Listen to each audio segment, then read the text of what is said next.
Ayun, yun sa akin. Tapos, create kung ano makukuha. So yun, luckily, nag-stag sila doon kay Joe. Tinake nila yung dalawa nung dumaan si Joe sa screen namin ni Sunny. Tapos si Dylan dyan, nag-other dahil siya kay Sunny, baka mag-seal. Ako yung na-open sa Baco. Open ka pa ba nun? Wala, layo eh. Layo mo ba si Dylan dyan sa'yo? Layo.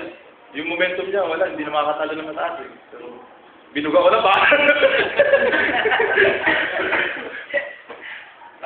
Layo ba yun?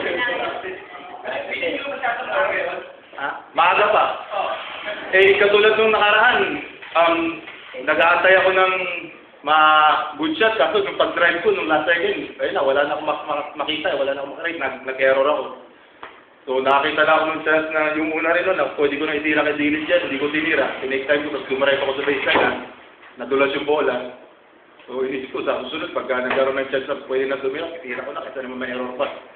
At least may chance pa, may chance pa pumasok. Hirap ko ba kayo? Sa height siguro, pero wala naman. Sa amin naman, lahat naman eh. Dahil dumodouble sila, so mas maganda, may mas ma-open sa amin.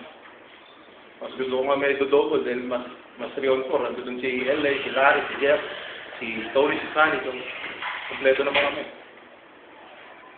Yung last shot, palak yun o nag-aaral mo mag-create? Oo, nung una, ang gagawin ko, katulad nung ginawa ko kay Sunny, dumbrek ako tapos, naipasa ko sa ilalim. So, yun yung nakita kong opportunity, yung pagkasat niya. Sabi ko, tira ko. Si Dillinger. Umuro eh. Pin mo ako, pin mo gusto. Yung lakas na kumpiyansa. Forma eh!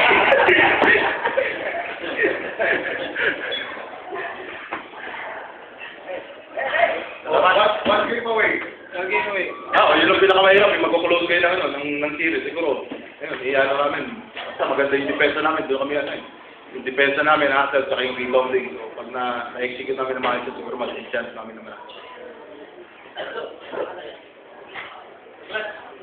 Thanks.